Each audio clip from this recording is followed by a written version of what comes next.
सकती है, ये गाड़ी नहीं आ सकती है। धीरे धीरे आपका दिमाग में ये चीजें सेट कर रहे हैं कि ये वाली गाड़ी करने से ज्यादा पोल्यूशन होता है, ये वाली गाड़ी चलाने से कम पोल्यूशन होता है।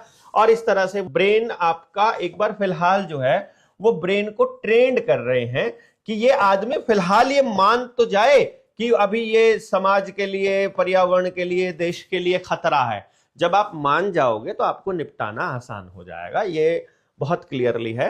इसके लिए अगर आपको देखना है कि वो किस तरह का काम करने जा रहे हैं, तो ये स्क्रिप्ट है वर्ल्ड इकोनॉमिक फोरम की। आने वाले टाइम में 17 जो सस्टेनेबल डेवलपमेंट प्रोग्राम्स हैं, सस्टेनेबल डेवलपमेंट प्रोग्राम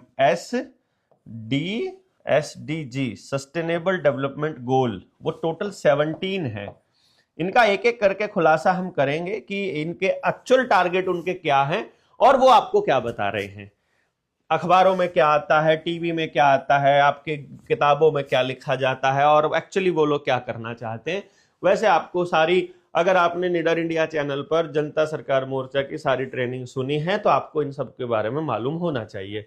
बट अगर नहीं मालूम है कोई बात नहीं, आप ज्यादा करोगे तो इसको समझने के लिए एक फिल्म है, बहुत पुरानी फिल्म है, उस फिल्म का नाम है इन टाइम। वो एक बार देख लीजिए। वो मैंने सिर्फ एक रेफरेंस के लिए दिया है, ऐसा नहीं है कि वो फिल्म की तरह करने वाले हैं, लेकिन वो फिल्म बेसिकली उस स्क्रिप्ट का ही हिस्सा है। क्योंकि ये लोग जो भी काम करते हैं सब कुछ बता कर करते हैं और आपको इन्होंने बताया हुआ है कि समय आने पर आपके साथ हम लोग क्या करने वाले हैं। वहां टाइम किस तरह से एक मतलब एक हाइपोथेटिकल सिचुएशन क्रिएट की है उन्होंने कि आपके पास इतना समय है, वो समय आप खर्च कर दोगे तो आपकी मौत हो जाएगी, आप जवान ही रहोगे, आप कभी बूढ़े नहीं होगे, और आपको ये काम करते रहोगे तो आपको टाइम मिलता रहेगा, तो आप जिंदा रहोगे और ये टाइम खत्म होते ही आपकी मृत्यु हो जाएगी।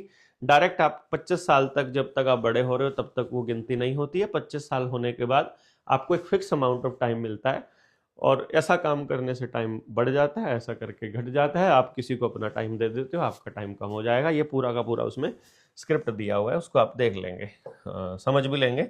नहीं समझ में आएगी तो कमेंट में लिख दीजिएगा और फिर भी आ जाए तो बता दीजिएगा। तो मैं जो बात पे हमने शुरू किया था उसी पे शुरू कर लेते हैं कि वो आपके गांव को खाली कराना चाहते हैं। आपने अपनी मर्जी से कर दिया, अच्छी बात है। आपने अपनी मर्जी से नहीं किया तो वो आपसे खाली करवाएंगे। तो अब खाली करवाने में बहुत महत्वपूर्ण भूमिका किन चीज़ों की रहती है कि भाई आप गांव को खाली करके किसी दूसरी जगह पर क्यों जाना चाहते हैं।